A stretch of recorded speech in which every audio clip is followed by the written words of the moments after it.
먼저 이승원 시사평론가 모시도록 하겠습니다. 평론가님 어서 오세요. 네, 안녕하세요. 이승원입니다. 네, 깜짝 놀랐어요. 이거 다뤄보자고 카톡 보내셨는데 네, 내란이 지난주부터. 아직도 지속되고 있다. 내란이 지속되고 있다. 그래가지고 깜짝 놀랐는데 이 이야기 오늘 좀 깊이 있게 파헤쳐 주시고요. 네. 다만 이제 좀 이 탄핵 심판이 계속되고 있어서 윤석열 씨 탄핵 심판 8차 변론에 대해서 조금 얘기하시고 네. 그 다음에 그 깊이 있게 그 내란 지속된 이야기 조금 더 다뤄보시도록 네네. 하시죠. 오늘 헌법재판소 마지막 변론기일이 될 수도 있는 날이죠. 8일 목요일인데요. 그렇습니다. 오늘 원래대로라면 오늘이 이제 마지막 그 변론기일인데 8차 변론인 8차 거죠. 변론. 네, 13일 8차 변론. 13일 네. 8차 변론. 오늘 13일 네. 맞죠? 네. 지금 뭐 국회 측에서도 그렇고 윤석열 측에서도 계속 이제 오전에 헌재 들어가기 전에 양측 자신들의 입장을 막 피력하면서 무슨 뜻인지 모르겠습니다만 조금 전에 제가 촉볼 본 거에 따르면 윤석열 측에서는 계속 헌재가 이렇게 재판을 이끌어가면은 뭐 특단의 조치를 할 수 있다라고 하는데 그 특단의 조치 이런 거 보통 북한에서 많이 쓰는 얘기긴 한데 하여튼 그 워딩이 그게 무슨 뜻인지 정확하게는 모르겠습니다. 그런데 오늘 그 얘기를 해서 지금 속보로 한 줄이 떠 있더라고요. 조금 전에 봤을 때는. 평론가님은 특단의 조치 뭐일 것 같으세요? 글쎄요. 저도 지금 그 생각하다가 왔어요. 도대체 지금 할 수 있는 게 무엇일까? 지금 법적 절차를 따라가지 않겠다는 뜻이잖아요. 한마디로. 네네네. 헌재에 따르지 않는다면 그럼 법에서 벗어난 무엇인가를 하겠다라는 건데 사실은 법에서 벗어난 무엇인가를 많이 해오긴 해왔었죠. 체포도 거부하고 뭐 관저에 숨어 있고 뭐 등등 해왔는데 앞으로 이제 헌재 오늘 마지막이라고 한다면 그 이후의 행동은 뭐 실력 행사가 될 것인가 뭐가 될 것인가 조금 우려스럽더라고요. 그 워딩을 보니까. 저 갑자기 굉장히 위험한 상상이 떠올랐는데 옥중 계엄을 선포하는 거 아닐까? 헌법재판소가 불법 심판을 하고 있기 때문에 네. 특전사가 케이블 차이를 가지고 출동해서 재판관들을 문 부수고라도 들어가서 끌어내라. 이런 지시를 혹시 하시는 건 아닐까요? 지금 뭐 어쨌든 다행히 군에서는 따를 사람들이 없어가지고 오죽했으면. 예, 본인의 세계관 안에서 계엄을 선포하는 거야. 이런 거 아닐까요? 그렇죠. 좀 세계관이 독특하신 분이기 때문에. 그래서 지금 어쨌든 헌재의 어떤 과정들이나 이 모든 것들을 제가 폄훼하고 마치 불법을 저지르는 것처럼 지금 윤석열 측에서는 계속 대리인단을 통해서 거짓 선동을 하고 있잖아요. 사실은. 그래서 어쨌든 공방이 있었고 오늘은 말씀하신 것처럼 8차 변론이고요. 조태영 국정원장 그리고 김봉식 전 서울경찰청장 그리고 조성현 그 수도방위사령부 경비단장이 증인으로 나옵니다. 일단 3명이 이제 나오고. 근데 사실은 지난 이틀 전에 11일에 있었던 7차 변론에서는 이상민 뭐 신원식 그렇죠. 그들의 어떤 발언에서 사실은 뭐 끝났다고 생각하거든요. 일단락됐다고 보는데 한번 어쨌든 더 들어야 되니까 이분들이 오늘 증인으로 나오고요. 어제 물어봤습니다. 기자들이. 그 8차에서 그냥 끝내느냐 내일 끝내느냐고 물어봤는데 일단은 헌재 대변인도 그렇고 11일 날 헌재도 그렇고 일단 평일을 좀 거쳐야 되겠다. 이런 얘기를 해서 오늘 중으로 결론이 나지 않을까 싶습니다. 이게 변론 기일이 끝난다는 거는 변론이 완전히 끝난다는 건가요? 아니면 최후 진술하고 뭐 이런 과정이 또 한 번 더 남아 있는 건가요? 일단 날짜가 박힌 건 오늘밖에 없고요. 그래서 없고. 뭐 일설에서는 이제 도는 얘기로는 그래서 28일 날 빠르면 2월 28일 날 최종 결론 그러니까 탄핵 여부가 결론 나는 것은 아닌가 뭐 이런 설들도 지금 돌고 있더라고요. 오늘 오전에 그 정보지 등등 보면은 그래서 그러잖아도 13일까지 일단 마지막 변론기일을 정했을 때 지난달 말쯤에 빠르면 2월 말 아니면은 3월 초쯤에 결론이 나지 않을까라는 예상이 있었는데 계획대로 간다면 2월 말에도 빠르면 탄핵 여부가 결정될 것으로 보입니다. 2말 3초가 현실이 될 수 있다. 뭐 이런 얘기네요. 그 아까 이상민 전 장관하고 신원식 국가안보실장 출석했던 이야기 해주셨는데 나와서 전해준 이야기 중에 좀 우리 시청자들이 아셔야 될 내용들이 있나요? 이상민 장관은 특히 좀 사실 윤석열 씨 측 증인인 거죠. 양측에서 부르긴 했어요. 양측에서 다 불렀나요? 그런데 윤석열 대통령 입장에서는 이상민 장관이 본인한테 굉장히 그 유리한 발언을 할 거라고 기대를 했었고 실제 최측근이니까 실제 그렇죠. 같은 충암고에. 근데 이상민 전 장관은 나와서 본인은 빠져나가야 되겠고 또 대통령은 지켜야 되겠고 하니까 말을 이리저리 이제 선별적으로 하다 보니까 제가 느끼기에는 말이 완전 꼬였어요. 말이 꼬이기도 하고 앞뒤가 안 맞기도 하고 논리적이지도 않고 기본적으로 그 단전 단수 부분 있지 않습니까? 네네. 언론사 단전 단수. 언론사 단전 단수. 그런데 뭐 윤석열은 쪽지를 문건이라고 하죠. 지금 쪽지라고 그 최상목 대행이 처음부터 쪽지라고 프레임을 지어가지고 쪽지인데 이상하게 됐는데 A4지 쪽지예요. 큰 쪽지. 어느 나라 사람이 A4지를 쪽지라고 합니까? 쪽지라고 그래? 이렇게 네. 것도 막 8장 있는데. 그러니까요. 최상목이 받은 그 페이지 끝에 8이라고 있었죠. 우리 대본도 지금부터 쪽지라고 부르겠어요. 그러니까요. 쪽대본.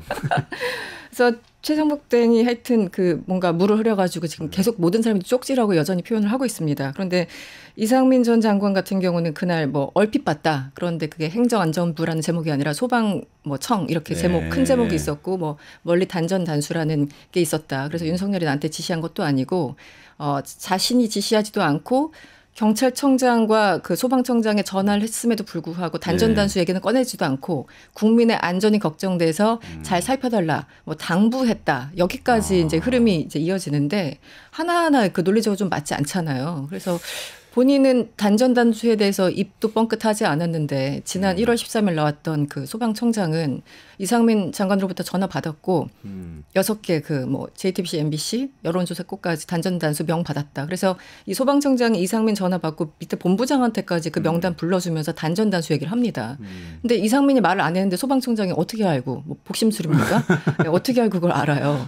그러니까 말 자체가 굉장히 꼬이는 건데. 근데 이상민 장관은 전화한 적도 없다고 하는 건가요? 전화는 했다고. 왜냐하면 그건 이제 기록이 남으니까 경찰청장 조지호 경찰청장. 그럼 쪽지를 멀리서 보고 멀리서 본 쪽지 내용을 전화해서 얘기를 했다는 건가요? 아니면 그 얘기는 안 했다는 건가요? 그게 멀리서 단전 단수하라고 쓰여 있는 쪽지를 보고 본인이 걱정이 돼서 뭐 윤석열로부터 지시를 받지 않았지만 그 자기 집으로 이제 가는 길에 차 안에서 걱정이 됐다고 합니다.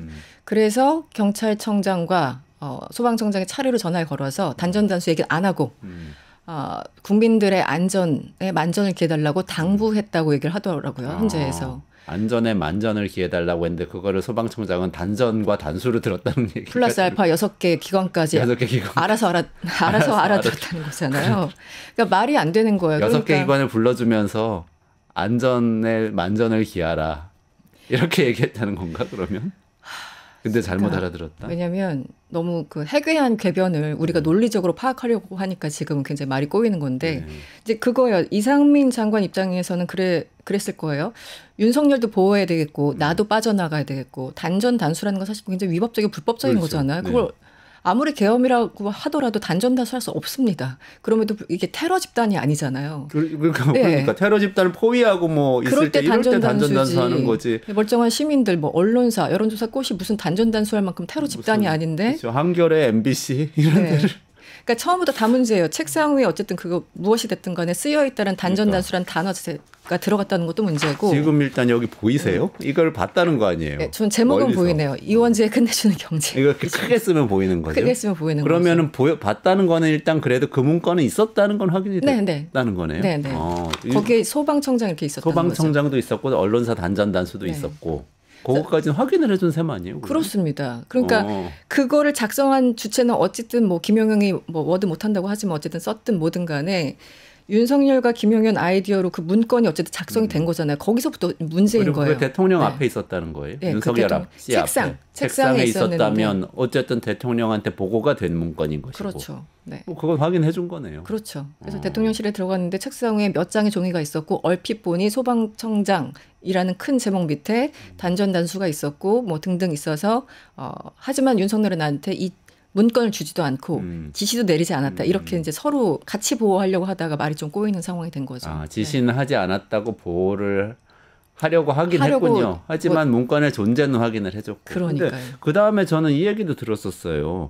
제가 사실 소방청장한테 그런 지시를 내릴 관계에 있지를 않습니다. 행안부 장관이 소방청장한테 뭐 얘기를 할 수가 없습니다. 그러던데 그거는 말이 안 되나요? 지시를 할 수가 없다는 거는 뭐 법적인 거잖아요. 그거는. 제가 찾아봤어요. 어저께 어떤 방송에서 최강욱 의원이 언급을 하길래 저도 찾아봤는데 2022년 8월에 행정안전부 장관의 소속 청장 지휘에 관한 규칙이 개정됩니다.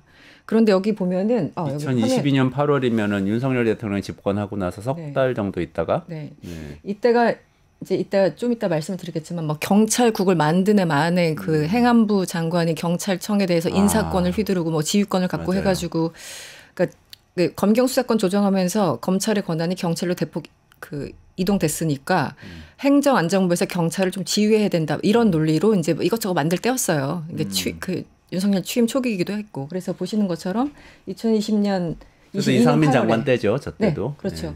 그래서 저 보시면 그 2조 밑에 2항 밑에 3항 밑에 이 각호 상황에 대해서 장관에게 보고해야 된다고 나오지 않습니까? 네네. 청장 저기서 청장이 경찰청장 및 소방청장이네요. 네, 둘 다 해당됩니다. 네. 그래서 그 행안부 장관, 그러니까 이상민 장관에게 보고해야 된다는 그런 내용인데 저 밑에 나와 있지 않습니까? 대통령, 국무총리 및 장관의 지사항에 대해서 추진 계획과 그 실적, 중요 정책 계획 추진 실적. 그러니까 보고받을 의무가 있는 거예요. 그러네요. 보고받게 돼 있는데 그런 권한이 없다고 헌재에서 사실과 다른 얘기를 한 겁니다. 이상민 장관이. 근데 그거를 개정한 게 저 때 개정했다는 거예요? 그러니까 원래 없던 걸 저 때 넣었다는 건가요? 저 내용은 그렇습니다. 네. 왜냐하면 장관의 그 권위를 굉장히 향상시키는 거기 때문에. 그러면 이상민 장관이 다시 정리를 하자면 이상민 장관이 본인이 소방청장 원래 보고 의무 없었는데 그러지 말고 행안부 장관한테는 보고해라라고 규칙을 개정했다는 거잖아요. 네. 심지어 개정도 아니고 제정입니다. 제정이에요. 네, 원래 저런 관계 자체가 없었는데 본인이 만든 거라는 거네요. 네. 2022년 8월 2일 제정.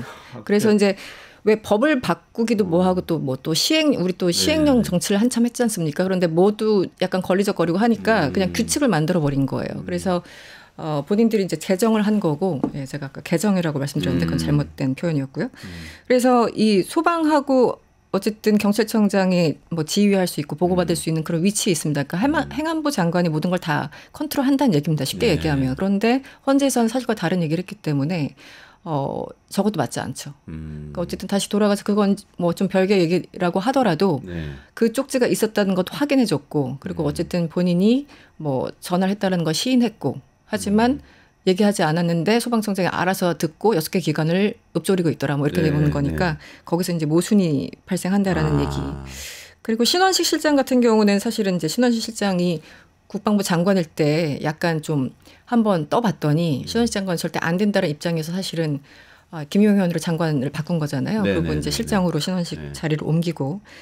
그래서 사실은 이 일을 할 때 뭔가 적절하지 않다고 싶어서 그냥 실장으로 옮겨 놓은 거라서 이번 일에는 크게 관여를 실제 안 한 것 같습니다. 그래서 그날 11일 날 나와서 저도 쭉 봤는데 일단 저 일감은 약간 농담이지만 신원식 실장이 저렇게 멀쩡한 분이셨나? 이런 생각을 제가 사실 과거에는 굉장히 격한 발언 굉장히 듣기 민망한 발언들을 굉장히 많이 하셨기 때문에 이렇게 정상적으로 발언하는 걸 저 개인적으로 많이 못 봤어요. 그런데 이번에 헌재에서는 굉장히 침착하고 정상적인 어떤 발언을 이어갔고 그리고 뭐 중국 관련해서 계속 뭐 부정선거 연관시키려고 윤석열 대리인 측에서 계속 질문했는데 적절하지 않다. 가정을 전제로 한 질문에 대해서는 대답하지 않겠다 이렇게 끊었거든요. 그래서 신원식 실장 같은 경우도 윤석열 측에 크게 도움이 되지 않았다라고 봅니다. 네.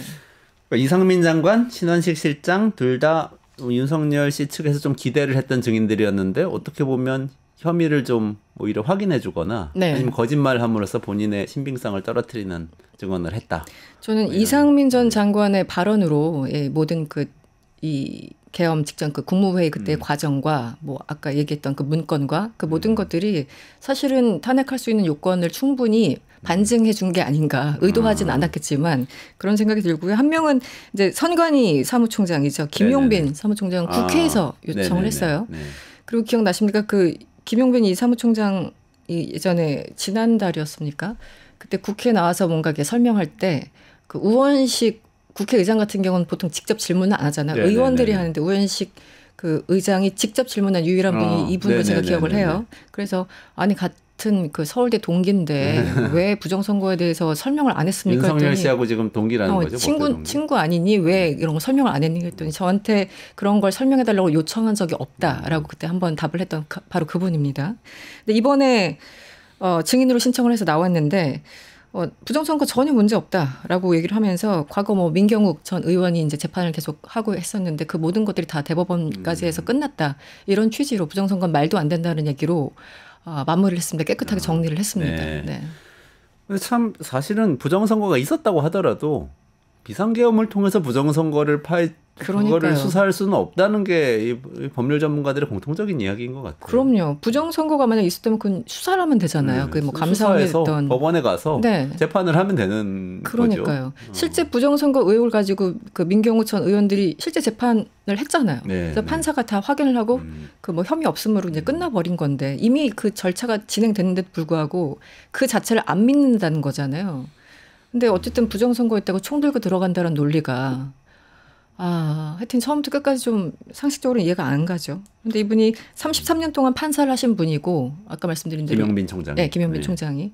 그리고 제가 과거 그 기사를 찾아봤더니 그때 윤 대통령 그 법대 동기를 안 친다고 해서 야당에서 엄청나게 비판을 했었어요, 이분. 네네네. 왜 선관위라는 정말 독립적인 중립적이어야 되는 기관에 왜 동기를 안 치냐면서 야당에서 엄청 막 민주당에서 이건 진짜 잘못된 인사라고 막 그 성명 내고 이랬던 분인데 지금 이런 얘기를 하니까 윤석열 측에서도 특별히 할 말은 없어 보입니다.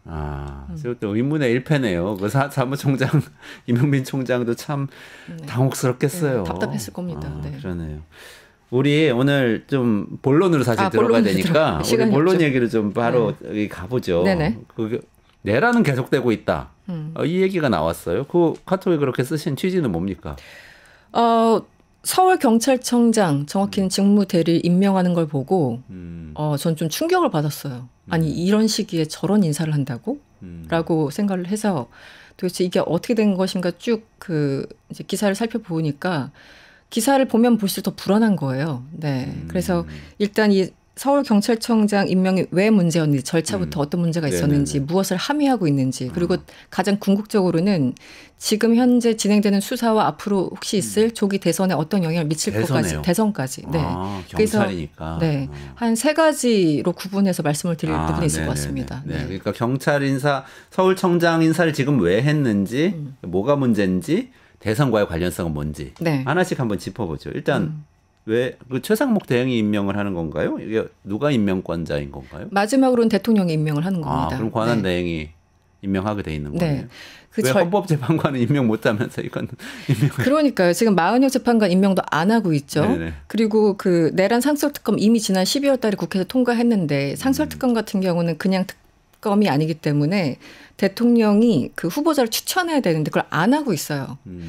다 이제 방치하고 못 본 척하고 있는 거죠. 게다가 지금 뭐 특검법, 뭐 김건희 특검법 계속 거부권 하지 않았습니까? 그래서 최상목 대행이 지금 거부권을 그 행사한 게 7건인데 이거는 지금 한 2달도 안 돼서 거부권을 7건 행사한 거잖아요. 한덕수 총리보다 더 많이 거부권을 행사한 거예요. 그렇게 되나요? 네, 그렇습니다. 한덕수는 6개였는데 지금 최상목은 거부권 기록만 지금 7개를 세운 정말 초유의 상황입니다.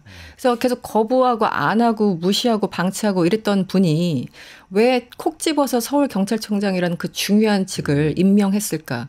기본적으로 서울경찰청장의 임명 그 과정을 말씀드리면 경찰 내에서 경찰위원회라는 걸 이게 설치를 합니다. 그래서 위원회 한 10명 정도 위원들이 들어가서 후보자 누구 이제 스크린을 한번 하는 거죠. 그래서 어쨌든 경찰 그 조직에서 추천을 하면 행정안전부 장관이 제청을 합니다.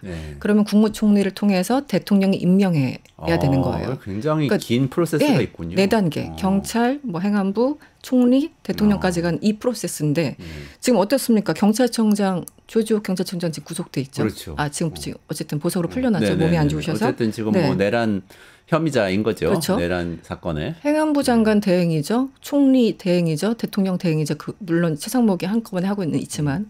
그러니까 대행이 추천해서 대행이 제청해서 대행이 임명한 거예요. 그러니까 이 절차가 굉장히 우습잖아요. 그렇죠. 네, 그래서 절차 자체에 대해서 일단 문제가 있고 최상목 대행은 다 거부하면서 왜 이것만 임명을 했는지 이것도 미스테리다라는 생각이 들고 아까 제가 초반에 이 경찰청장을 임명하기 위해서는 경찰 차원에서 자치경찰위원회를 조직한다고 했잖아요.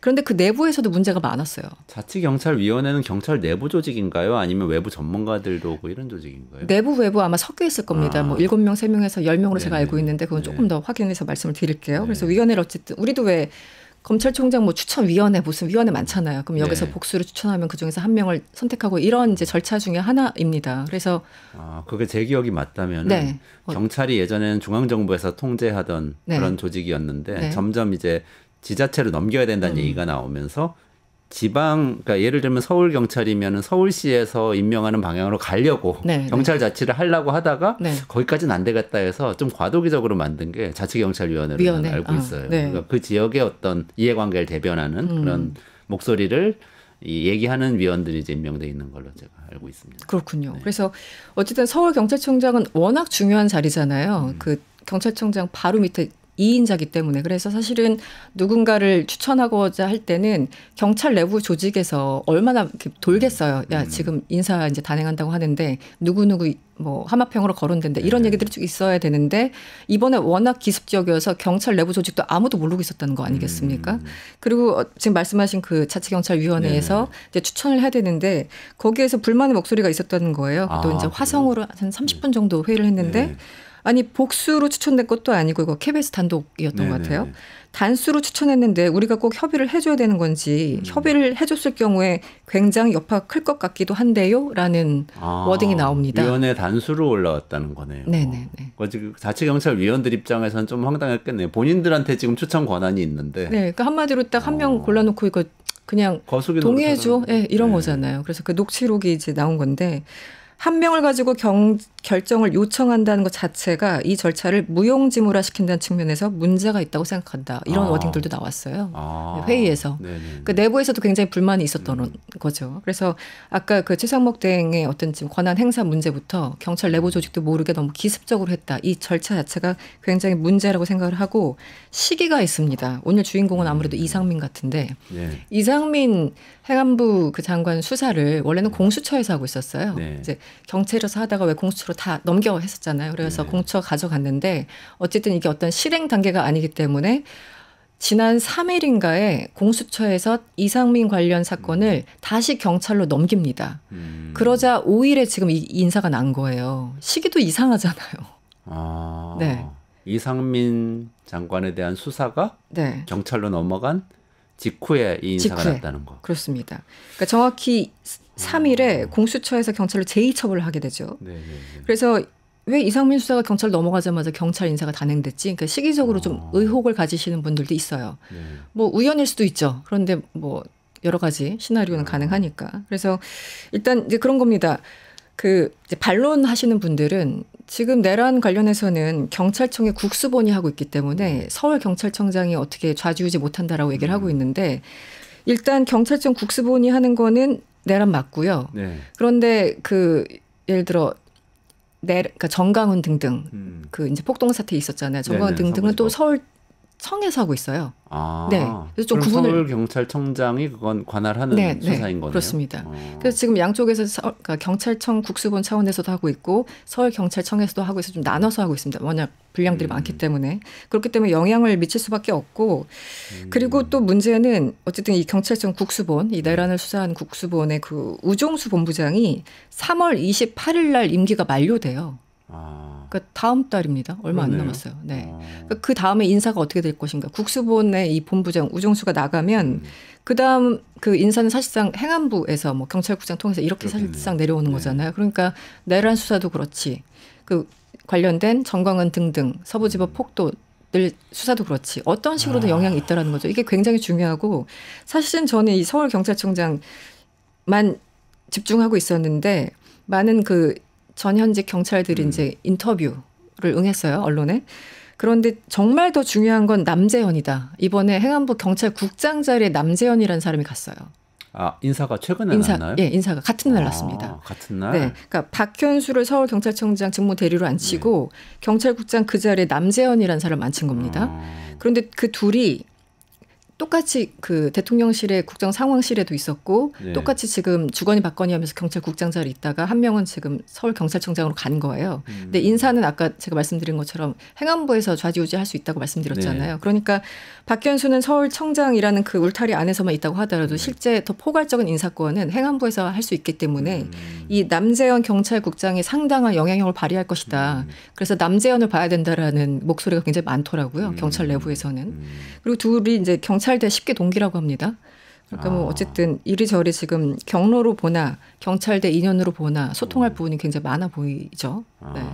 지금 왜 경찰 인사 이렇게 공격적으로 하는지라는 부분에 두 명이 있는 거네요. 서울경찰청장 박현수 청장 경찰청장이 있고 그리고 남재현 행안부 경찰국장. 왜 두 명을 이렇게 공격적으로 인사를 했는가? 그렇죠. 네.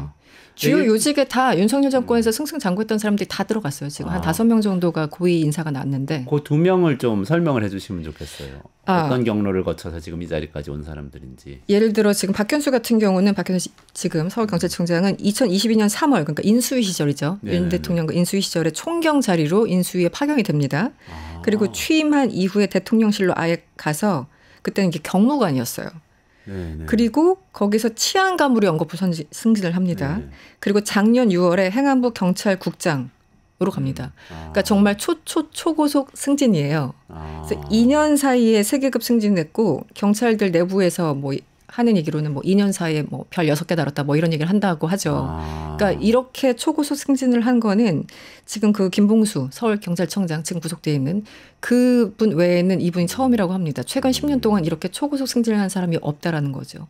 그리고 단순히 그 승진만 한 것이 아니라 모든 보수 정부에서 일을 했었고 특히 이 정부에서 주요 요직만 차지했기 때문에 굳이 이 사람을 경찰청장에 앉힌 거는 그냥 쉽게 얘기하면 윤석열이 인사한 거다라고 사람들이 의심을 품고 있는 거예요. 뭐 그렇게 볼 수 있겠네요. 네. 어차피 최상목은 그 윤석열의 어떤 의지에 반하는 것을 거의 안 하고 있기 때문에. 그러니까 딱 보면은 이 박현수 청장이라는 분은 인수이빨로 그렇죠. 아주 전형적인 코스죠. 인수이빨로 대통령실 갔다가 그다음에 다시 복귀하면서 고위직을 몇 개 거쳐서 서울청장 어쩌면 나중에 이 정권이 만약 계속됐다면 경찰청장까지도 가는 그 코스로 이렇게 가고 있는 사람이었기 때문에 윤석열 씨가 감옥 안에서 직접 지시를 했든 아니면 그게 아니라 윤석열 정부에서 이분은 이렇게 가던 사람이니까 이렇게 인사해야 되는 거라고 믿고 있는 여전히 이 공무원 조직에서 그냥 인사를 했든 윤석열의 인사라고 할 수 있는 거죠. 윤석열 그 냄새가 나죠. 그래서 그리고 그 윤석열 인사였기 때문에 무조건 안 된다. 여기에 대해서 또 반박할 게 있습니다. 이분은 사실은 수사 대상자예요. 12월 3일 계엄 그 당일 약간 허브 역할을 한 거예요. 사실 경찰국장은 실질적으로 경찰 그 현직 지휘체계에 있는 게 아니잖아요. 왜냐하면 일단 소속은 행안부이기 때문에. 근데 조지호 경찰청장하고 전화하고 거기 경비 단장하고 전화하고 그래서 위아래로 전화를 엄청나게 많이 돌렸기 때문에 지금 수사를 받아야 되는 사람을 서울경찰청장에 굳이 앉힌 겁니다. 그래서 그 윤건영 의원 등이 이제 행안부 국회에서 그 청문회 뭐 등등 할 때 이걸 막 따졌어요. 아니 굳이 그 어떤 인사 수요가 있는 것도 아닌데 이 사람을 굳이 앉힌 이유는 뭐며 그리고 서울경찰청장 그 치안 정감 이 7개밖에 없는 자리예요. 그 서울경찰청장 넘버 2이자 경찰이란 13만 조직에 7자리밖에 없는 게 치안 정감입니다. 그렇다면 부산에도 치안 정감이 있고 같은 계급에 인천에도 있고 경기에도 있는데 왜 굳이 저 행안부에 있던 사람을 갖다 박았느냐. 그러니까 인사 알박기라는 얘기가 지금 나오고 있는 거예요. 그래서 국회에서 엄청나게 시끄러웠던 거고. 그리고 또 하나는 지금 아까 말씀드린 것처럼 계엄 관련해서 수사 그리고 또 한 결로는 그 서부지법 폭동 관련해서 수사 이런 것도 있지만 가장 큰 거는 사실은 대선이에요. 그러니까 아까 세 번째 쟁점이네요. 세 번째 쟁점. 왜냐하면 그 박관천 전 청와대도 계셨고 이제 경찰 출신이죠. 박관천 그분이 이제 요즘 방송에서 많이 나오는데 지난 10일 MBC 인터뷰였나 해서 그런 얘기를 합니다. 그러니까 이번 그 인사는 사실은 지금 진행되는 수사에도 영향이 있지만 대선에 영향이 있을 것이다. 사실은 수사 라인에 있는 사람들 경찰 조직이 정말 13만이면 모든 정보를 다 갖고 있잖아요. 검찰보다 훨씬 더 큰 조직이니까 약간 풀뿌리 조직이니까. 그래서 서울에서 어떤 수사 라인 특히 이제 총경급의 서장들 이런 사람들이 수사를 어떻게 하느냐에 따라서 뭐 몇십만 표 그냥 쉽게 움직이는 게 아니냐라는 게 박관천 전 그 행정관의 주장입니다. 그래서 사실은 생각해보면 지난 대선에 0.73%로 윤석열 이재명 그 결론이 났잖아요. 26만 뭐 몇천 표였죠. 그러니까 여기서 몇십만 표라는 거는 그 대선의 결과를 바꿀 수 있는 건데 이 박관천 등등 이런 분들은 실제 경찰에서 어떻게 움직이냐에 따라서 달라질 수 있다라고 의혹을 제기하고 있고 대선 우려를 결과가 하고 달라질 있습니다. 수도 있다. 네네. 이런 의견을 제시하고 있다. 그래서 실제 그 얘기가 나옵니다. 이번 기습 인사는 내란 수사 무마용 수뇌부 인사라기보다는 대선용 인사다. 그러니까 전직 총경급 인사가 한 얘기입니다. 그리고 서울경찰청장 수사라인 간부, 주요 경찰서장 인사는 대단히 중요하다. 각종 정보를 틀어지고 경찰을 움직일 힘이 있는 주요 간부들이 대선 과정에서 중립을 지키냐에 따라서 대선 판도도 바뀔 수 있다. 이런 얘기를 하고 있습니다. 어떤 수사를 할 수 있는 거죠? 예를 들어 우리가 왜 무단횡단을 한다고 해도 네. 경찰이 그걸 잡을 수도 있고 모른 척 해줄 수도 있는 거잖아요. 그렇죠. 네. 선거 때도 사실 이제 각종 이게 얼마나 이제 난장판입니까? 모든 선거가 사실 그렇죠. 총선도 그렇고 대선도 그렇고. 그래서 뭐 하나라도 그냥 흘리는 거예요. 뭐 우호적인 언론에 그런 거 많이 보잖아요. 경찰, 내사 착수, 단독. 아, 그러네요. 네. 이런 굉장히 많은 또 제보가 제보와 신고가 네. 들어가죠. 선거 때. 양쪽 당에서 예를 들어 10개 제보가 와도 이쪽만 팔 수도 있는 겁니다. 네. 그러니까 그런 그 검찰이나 경찰에서 장난치는 거 많이 봤잖아요. 뭐 내사 착수했다고 어디서 흘리고 그러면 맞아요. 나중에 이제 수사로 전환되고 뭐 갑자기 참고인이 피의자가 되고 이런 과정들을 많이 봤기 때문에 사실은 이런 모든 정보와 그리고 엄청난 권한을 가진 경찰과 검찰이 중립을 지키지 않는 한 더구나 지금처럼 양극화 시대에 엄청나게 영향이 있을 수밖에 없겠죠. 뭔가를 되게 하지는 못해도 안 되게는 하는 게 이들의 어떤 역할이잖아요. 그래서 저는 이번 인사가 윤석열부터 연결해 있고 지금 수사와도 관련돼 있고 앞으로 대선에도 어떻게 영향을 미칠 수도 있다는 그런 가능성 때문에 굉장히 위험한 인사라고 생각을 합니다. 네. 그러니까 이게 여러 가지로 이번에 윤석열 씨의 비상계엄은 고약하네요. 일단은 이 고약하죠. 내란을 일으키면서 수사기관들의 장들을 다 내란에 가담을 시켰잖아요. 네. 그러니까 이게 그 이후에 이 공백 기간 탄핵을 한다고 하더라도 이렇게 헌법재판이 진행되고 또 이 대선이 다시 진행된 이 과정 동안을 관리해야 될 주체가 또 다 지금 이 정부 인사들 다시 윤석열 씨 사람들로 채워질 수밖에 없는 상황이 돼버린 건데 그 사람들도 직간접적으로 또 내란에 연관이 돼 있어요. 연결이 돼 있다는 거잖아요. 그날 전화를 왜 했느냐 여기서부터 사실 수사하려면 할 수 있거든요. 네. 그러니까 지금 이게 그 유시민 장관이 맨날 이제 친위 쿠데타라고 규정을 하는 이유가 그래서 이거 극복하기가 어렵다고 하는 게 어떤 과정인이나 정치적인 수사 레토릭이 아니라 실제 구속된 10여 명의 그 주요 그 임무 종사자들 뭐 조지호 경찰청장부터 해서 여인영, 이진우 다 그 사람들 빼고는 나머지는 그냥 어쨌든 현직에 있는 겁니다. 그래서 참고인 조사를 받고는 있지만 윤석열이 그 임명했던 그 모든 고위직 인사들이 곳곳에 다 있기 때문에 네, 위험하죠. 지금 내란 진행 중이라는 표현이 그냥 레토릭이 아니라는 생각이 전 들고요. 그리고 이번에 인사가 말해줬다고 생각을 하고 있습니다. 네. 내란은 진행 중이다. 아주 위험한 상황인 것 같은데 어쨌든 최상목 권한대행은 윤석열 정부의 경제부총리로서 여전히 네. 계속 의사결정을 하고 있는 것으로 보이는데 네. 대통령 대행이 아니라 내란 수계 대행이라는 말까지 나올 만큼 네. 그래서 걱정스럽습니다. 네.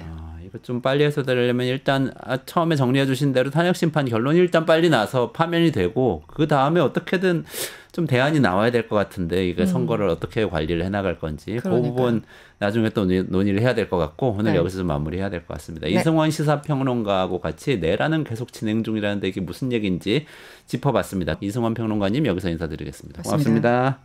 유튜브 구독하고 실시간 채팅과 댓글을 남기시면 매일매일 실천 TTCO를 드립니다. 참여 방법은 통통물 어플을 다운로드하고 회원가입과 로그인을 해주세요. 마이페이지에서 나의 회원 고유 번호를 복사해주세요. 유튜브 구독 후 실시간 채팅이나 댓글창에 고유 번호를 한 번만 입력하면 준비 끝! 지금 유튜브 채팅과 댓글 쓰기 참여하고 실천 TTCO 받아가세요.